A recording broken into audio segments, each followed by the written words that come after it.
کون سا بیٹا عطا فرمایا؟ وہ نورانی چہرے والا بیٹا جن کا نام حضرت اسماعیل علیہ السلام ہے۔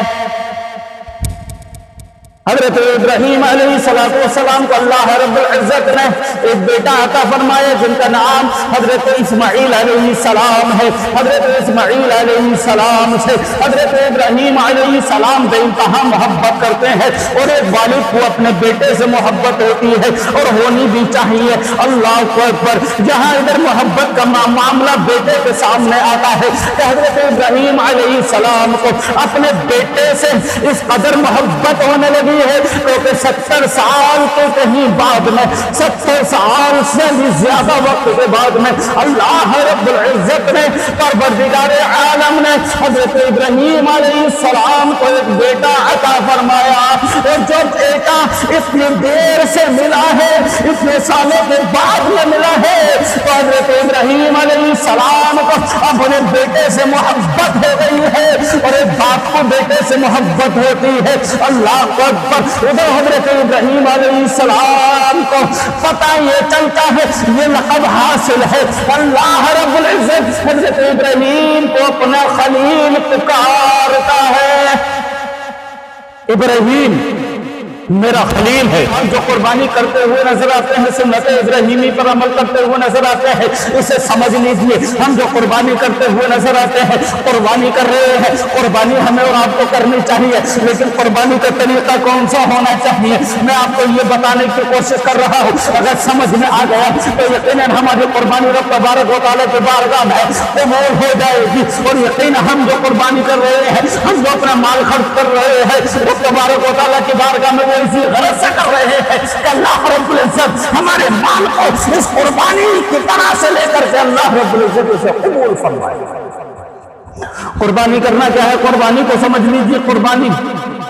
آج ہم اور آپ جو جانور خرید کر بازار سے لے کر آتے ہیں، واقعی میں ہمیں بازار سے جانور خریدنے کے لیے ہمیں بازار جانا ہوتا ہے، لیکن بازار میں جاتے وقت ہم یہ تلاش کرتے ہیں کون سا جانور کیسا ہے، کون سا جانور ہمیں خریدنا ہے۔ تو واقعی جب بازار کے اندر داخل ہو تو وہاں جانور جب آپ تلاش کریں تو جانور اچھا بھی دیکھیں، جانور خوبصورت بھی دیکھیں، جانور تندرست بھی دیکھیں۔ جانور اچھا ہونا چاہیے، جانور تندرست بھی ہونا چاہیے، جانور کے اندر کوئی عیب ایسا نہ پایا جائے جو شریعت کے خلاف ہو، کوئی ایسا اس کے اندر کمی نہ پائی جائے، کوئی ایسا عذر اس کے اندر موجود نہ ہو جو شریعت کے خلاف ہو۔ ایسی کوئی بھی کمی جانور کے اندر نہ ہونی چاہیے۔ بالکل صاف ستھرا جانور لے لو، بالکل اچھا جانور خریدو جو اچھا دیکھنے میں بھی ہو، جو تندرست بھی ہو، جو بڑھیا بھی لگتا ہو، ایسا جانور خرید کر کے آپ اپنے گھر لے کر آ گئے۔ لیکن میں آپ کو ایک بات اور بتاتا ہوا چلو، اگر آپ قربانی بکرے کی کرتے ہیں، اگر آپ قربانی کے لیے بکرا خرید کے لا رہے ہیں تو اس میں حصے ڈالنے کی ضرورت نہیں ہے،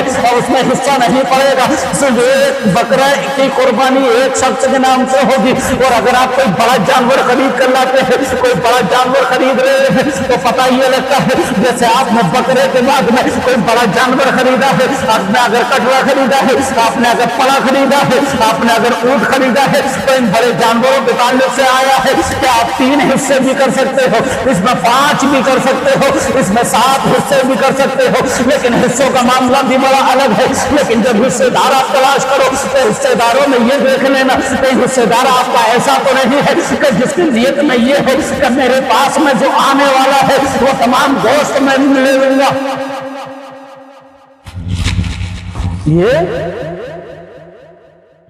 یہ بھی سوچنا چاہیے جو تمہارا ساتھی ہے اس کی نیت یہ نہ ہو کہ میں گوشت کے لیے قربانی کر رہا ہوں۔ قربانی جو کر رہا ہے رب کی رضا کے لیے کر، قربانی جو کر رہا ہے سنت ابراہیمی پر عمل کرتا ہوا نظر آ رہا ہے، قربانی جو کر رہا ہے تو اس نیت سے کر کے اللہ رب العزت نے بھی اس قربانی کو قبول کر لے۔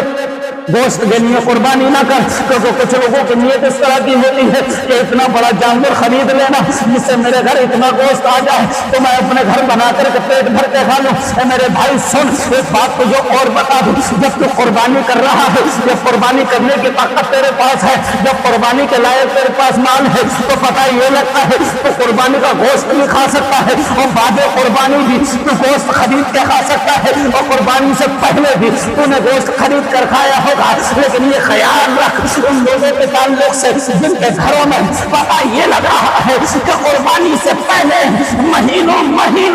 ان کے گھر گوشت نہیں بنتا ہے، میرے بھائی ان کا بھی خیال تجھے رکھنا پڑے گا۔ خالی اپنے گھر کا خیال نہ رکھ کہ مجھے اتنا گوشت مل جائے گا تو میں اپنے گھر اسے بنا کر کے کھا لوں گا۔ اے میرے بھائی ایسا نہیں ہونا چاہیے، بلکہ قربانی کے گوشت میں 3 حصے تجھے بنانے ہیں۔ میں آپ کو بتا یہ رہا تھا کہ قربانی کا جانور جب خرید کر لاؤ، جب حصے دار آپس میں بناؤ، جب حصوں کا معاملہ سامنے آئے تو اس میں یہ تلاش کر لینا کہیں تمہارا سازی کہیں ایسا تو نہیں ہے جو پتہ یہ لگتا ہے کہ وہ والدین کا گستاخ ہے، اپنے باپ کو مار رہا ہے، کہیں ایسا تو نہیں ہے اپنی ماں کو مارتا ہے، کہیں ایسا تو نہیں ہے اپنے گھر والوں کے ساتھ میں بدسلوکی کرتا ہوا نظر آ رہا ہے، کہیں ایسا تو نہیں ہے والدین کو ستا رہا ہے، کہیں ایسا تو نہیں ہے ماں باپ کا دل دکھا رہا ہے، کہیں ایسا تو نہیں ہے ماں باپ کی پٹائی کرتا ہے، کہیں ایسا تو نہیں ہے اس کی ماں اس سے ناراض ہے، کہیں ایسا تو نہیں ہے اس کے والدین اس سے ناراض ہے۔ اگر ایسا کوئی شخص ہے تو اس کو اپنا ساتھ مت رکھنا، اسے سازیدار مت بنانا، کیونکہ ایسے آدمی کی قربانی اللہ کی بارگاہ میں قبول نہ ہوگی جو ماں کو ستاتا ہوگا، جو ماں کو مارتا ہوگا، جو والدین کو مارتا ہوگا، جو والدین کے ساتھ میں بدسلوکی کرتا ہے، ایسے آدمی کی قربانی ہرگز قبول نہ ہوگی۔ پہلے وہ اپنے والدین کو محبت کی نظروں سے دیکھ، حسرت کی نظروں سے اپنے والدین کو دیکھ۔ ماں اگر ناراض ہے تو ماں کو راضی کر۔ جب تک تیری ماں تجھ سے ناراض ہے تیری کوئی بھی عبادت رب کی بارگاہ میں قبول نہیں ہونے والی۔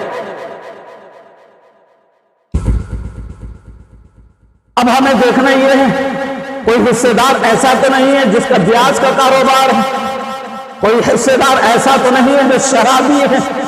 کوئی حصے دار ہمارا ایسا تو نہیں ہے کہ رات دن شراب کے نشے میں رہتا ہے، شراب پیتا ہوا نظر آتا ہے، اب وہ بڑا شرابی ہے۔ ایسا تو نہیں ہے کہ شراب پینے والا تمہارا ساتھی ہو، شراب پینے والا تمہارا ساتھی ہے۔ اگر کوئی ایسا ہے جو شراب پی رہا ہے، شراب کو اس نے اپنے آپ کا معمول بنا لیا ہے، تو ایسے آدمی کو اپنے ساتھ مت رکھنا۔ پتہ یہ لگا کہ یہ پہلے سے اس کی نیت اچھی نہیں ہے، اس کے اعمال اچھے نہیں ہے، یہ شرابی بھی ہے، یہ جوہری بھی ہے، بیاج کا کاروبار بھی کرتا ہے، والدین کو ستاتا بھی ہے، والدین کو تکلیفیں بھی پہنچاتا ہے۔ اے میرے بھائی اگر ایسا کوئی آدمی ہے تو اس کو ہرگز اپنا حصے دار مت بنا۔ اگر ایسے لوگوں کو تم نے حصے دار بنا لیا پھر کیا فائدہ تمہاری قربانی کا؟ کیا فائدہ ایسے اپنے مال کو قربان کر رہے ہو؟ قربانی کے بڑے مسائل ہیں، میں آپ کو انشاءاللہ تعالی بتاؤں گا اگلے والی ویڈیو میں۔ قربانی کے تعلق سے یہ جو قربانی ہے حضرت ابراہیم علیہ السلام اور ان کے بیٹے حضرت اسماعیل علیہ السلام کی محبت کا ثبوت بھی ہے، اور رب تبارک و تعالیٰ کو اپنی محبت کا ثبوت دینے کے لیے حضرت ابراہیم علیہ السلام نے اپنے بیٹے کی قربانی دینے کے لیے تیار ہو گئے کہ میں اپنے رب کا خلیل ہوں، میں اپنے رب سے محبت کرتا ہوں، میرا رب جو حکم فرماتا ہے اس کا خلیل پتی کرتا ہے۔ حصے دار دیکھو کہ اس کی نیت یہ نہ ہو کہ مجھے گوشت بہت سارا مل جائے، اس کی سوچ یہ نہ ہو کہ میں گوشت کے لیے قربانی کر رہا ہوں۔ اور ایک چیز اور بتاؤں، جو عبادت تم کرنے جا رہے ہو، جو عبادت تم کرنے والے ہو، جس عبادت پر عمل کرنے والے ہو، اس کا یہ بھی طریقہ ہونا چاہیے وہ جو عبادت کر رہے ہو رب کی رضا کے لیے کر رہے ہو کہ اللہ رب العزت پر برقرار عالم ہماری قربانی کو اپنی بارگاہ میں قبول فرما لے۔ اگر آپ کی یہ نیت ہے، آپ کی اگر یہ سوچ ہے تو یقیناً تمہاری قربانی رب تبارک و تعالیٰ کی بارگاہ میں قبول ہوگی۔ سازی ایسے ہونے چاہیے جن کا صرف یہی ارادہ ہو، جن کی صرف یہی نیت ہو کہ ہم جو قربانی کر رہے ہیں سنت ابراہیمی پر عمل کر رہے ہیں، ہم یہ رب تبارک و تعالیٰ کی رضا کے لیے کر رہے ہیں۔ اللہ رب العزت نے اگر ہماری قربانی کو قبول کر لیا تو یقیناً ہماری دنیا بھی کامیاب اور آخرت بھی کامیاب ہو۔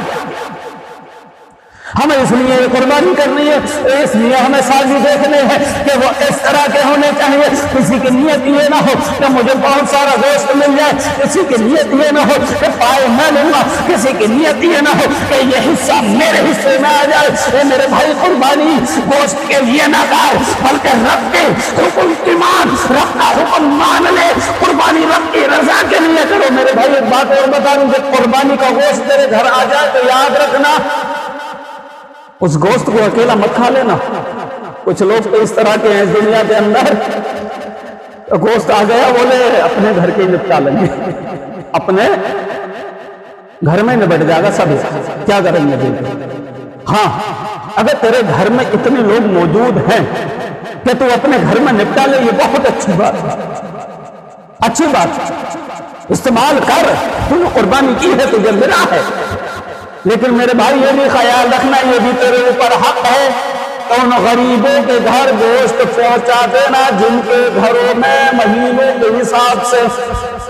گوشت نہیں آتا، اور ان کے گھر کے بچے یہ آس لگائے ہوئے بیٹھے رہتے ہیں کہ فلاں کے گھر قربانی ہوئی ہے، ان کے گھر سے گوشت آئے گا، فلاں کے گھر قربانی ہوئی ہے، ان کے گھر سے بھی گوشت آئے گا، فلاں صاحب نے بہت بڑے جانور کی قربانی کی ہے، ان کے گھر سے بھی گوشت آئے گا۔ پتہ لگا وہ غریب کے بچے آس لگائے اپنے گھر بیٹھے ہیں، اور تو نے تمام گوشت اپنے گھر میں استعمال کر لیا ہے۔ اپنے گھر میں جب تو نے استعمال کر لیا، اب ان غریبوں کا خیال کون رکھے گا؟ وہ جو آس لگائے بیٹھے تھے، وہ جو امید لگائے بیٹھے تھے کہ ان کے گھر سے گوشت آ جائے گا، اب تو دے کر نہیں آیا، ان کے دل پر کیا بیت رہی ہوگی کہ وہ بچے اپنے والدین سے یہ نہ کہیں گے اے امی جان آپ کو کہہ رہی تھی کہ عید والے دن گوشت آئے گا، لیکن ابھی تک ہمارے گھر پہ کوئی لے کر نہیں آیا۔ اے میرے بھائی یہ یاد رکھ لینا، جب تیرے گھر میں گوشت آ جائے اس کے 3 حصے بنا لینا، ایک اپنے گھر کے لیے روک لینا، ایک ان غریبوں میں بانٹ دینا،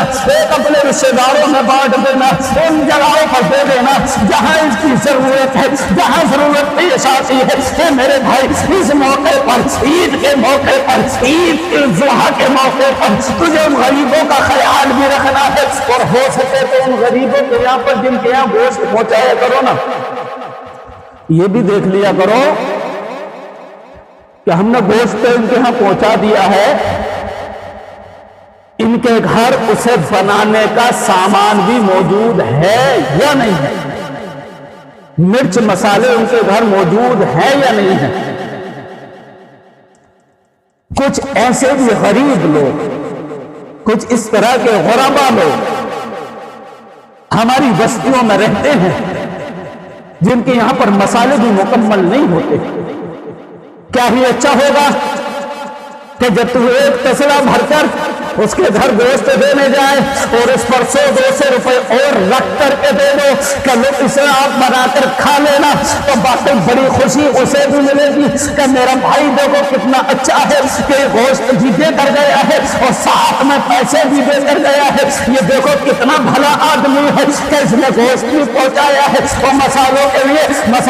لیے پیسے بھی دے کر گیا ہے۔ اس کے دل سے آہ نکلے گی، اس کے دل سے دعا نکلے گی، اللہ رب العزت پروردگار عالم تو اس کے اوپر کی تمام بلاؤں کو دفع فرما دے، تو پروردگار عالم تو اسے قدم قدم پر کامیابی عطا فرما۔ اگر غریب نے دعا دے دی یقیناً اپنی بارگاہ میں وہ قبول ہو گئی تو تیری دنیا بھی کامیاب، آخرت بھی کامیاب ہو جائے گی۔ میرے بھائیوں سنو، ان غریبوں کے یہاں پر جب گوشت دینے کے لیے جایا کرو تو 2-4 ٹکڑے مت دیا کرو، 2-4 پیس مت دیا کرو، 2-4 بوٹیاں نہ دیا کرو، کم از کم اتنا تو دے دیا کرو، کم از کم اتنا تو دے دیا کرو کہ وہ غریب بیچارے ایک وقت بنا کر کے اس کو کھا تو سکے۔ کہ وہ ہوتا یہ ہے کہ 2-2 4-4 پیس اٹھا کر کے 2-4 بوٹیاں اٹھا کر کے ان غریبوں کے یہاں دے کر آتے ہیں، اب اسے دیکھتے رہتے ہیں کہ ابھی تو اتنا تھوڑا آیا ہے، ابھی تو یہ 4 بوٹیاں ہیں، میں اسے کس طرح سے بناؤں، رکو ابھی انتظار کرو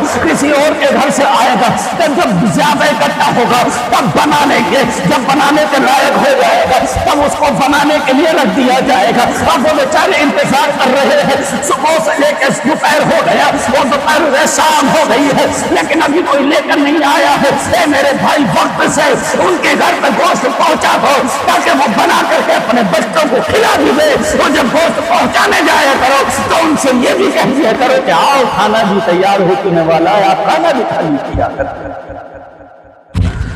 ارے عید اسی کا بھی تو نام ہے کہ اپنے بھائیوں کو گلے سے لگاؤ، اپنے بھائیوں کو گلے سے لگا کر کے ان کے ساتھ کھڑے ہو کر کے انہیں یہ بھی بتا دو کہ واقعی ہم تمہارے بھائی ہیں اور ہر وقت تمہارے لیے تیار ہے، ہر وقت تمہارے لیے ہے، ہم تیار رہتے ہیں، آپ پریشان نہ ہوا کرو۔ یہ تو عید کا موقع ہے جو ہم آپ کا خیال رکھتے ہیں، وقتاً فوقتاً کبھی تمہیں ہماری ضرورت پیش آئے تو بلا جھجک ہمارے دروازے پر آ جانا جو بھی ہم سے ہو سکے گا ہم تمہاری مدد کر دیں گے۔ یہ ذمہ داری ہماری اور آپ کی، ہم اور آپ نہیں کریں گے تو پھر کون کرے گا؟ تو انہیں یہ احساس نہ ہو کہ عید والا دن آ گیا ہمارے گھر ابھی تک گوشت نہیں آیا، بلکہ وقت سے ان کے گھر پہنچا دو، اور دو چار بوٹیاں نہیں بلکہ اتنا تو دے دیا کرو جو ایک وقت بنا کر کے وہ اپنے بچوں کے ساتھ بیٹھ کر کے اسے کھا لے، اتنا تو تمہیں دے دینا چاہیے۔ اللہ اکبر، جب تمہارے گھر میں جب آ جاتا ہے تو اس کے 3 حصے بنا لو، ایک غریبوں میں دے دو، ایک اپنے گھر استعمال کر لو اور ایک اپنے رشتے داروں میں پہنچاؤ جن کی یہاں قربانی نہیں ہوئی ہے، ان کا بھی خیال رکھو، وہ بھی ذمہ داری تمہاری بنتی ہے۔ اور میرے بھائی اسی کے ساتھ ساتھ یہ بھی خیال رہنا چاہیے کہ جو تم قربانی کرنے کے لیے جانور خرید کر لائے ہو اس کی زیادہ نمائش نہ کرنا، اس کے زیادہ ریٹ مت پھٹوانا، اسے زیادہ گھمانا، جو دن جاتے ہو لوگوں کو دکھانے جاتے ہو ہم اتنا مہنگا خرید کر لائے ہیں، ہم اتنا مہنگا خرید کر لائے ہیں، ہم اتنے ہزار کا لائے ہیں، ہم 1 لاکھ کا لے کر آئے ہیں، اے میرے بھائی کیوں دکھا رہا ہے؟ ان لوگوں کو کیوں دکھا رہا ہے؟ اللہ رب العزت نے تجھے اس لائق بنایا ہے، تو اتنا مہنگا خرید کر لایا ہے، تو قربانی تو اس کے لیے نہیں کر رہا ہے جسے دکھا رہا ہے، ارے قربانی تو رب کی رضا کے لیے کر رہا ہے۔ تو یہ خیال کر کوئی راضی ہو نہ ہو میرا رب مجھ سے احساس کی سنتا ہے، اس کی نمائش زیادہ مت کر، لوگوں میں اپنا بڑک پر شامل مت کرا کہ میں بھی جو ہے بڑا لے کر آیا ہوں تو میرا بھی نام بڑا ہو جائے، کہ میں بڑی قربانی کر رہا ہوں۔ اے میرے بھائی واقعی جانور تندرست دیکھ کر لاؤ، جانور اچھا دیکھ کر لاؤ، جانور بڑھیا دیکھ کر لاؤ، جانور بے عیب دیکھ کر کے لاؤ، اب واقعی میں اس طرح کا دیکھ کر لاؤ جو اس میں کوئی نقص نہیں پایا جاتا۔ لیکن یہ نہیں اگر مہنگا خرید کر لے آئے تو اس کی نمائش ہے، محلے میں بیٹھ کر کے لوگوں کو جتانا، بولے سب سے مہنگا میں ہی لے کر آیا اس محلے سے۔ واقعی اچھی بات ہے مہنگا لے کر آیا، ہم تو یہ دعا کریں گے کہ اللہ رب العزت تیرے مہنگے جانور کی قربانی کو اپنی بارگاہ میں قبول کر لے۔ لوگوں سے بھی یہی کہے دیکھو میں اتنا مہنگا خرید کر تو لایا ہوں لیکن صرف یہی دعا ہے میری رب کی بارگاہ میں، اللہ رب العزت میری اس قربانی کو اپنی بارگاہ میں قبول کرتے۔ اگر اس نے قبول کر لی تو باقی میرے جو پیسے گئے ہیں یقینا مجھے کوئی دکھ نہیں ہوگا بلکہ مجھے بڑی خوشی ہوگی اللہ نے میری قربانی کو قبول کر لیا۔ لوگوں کو دکھاوے کے لیے نہیں،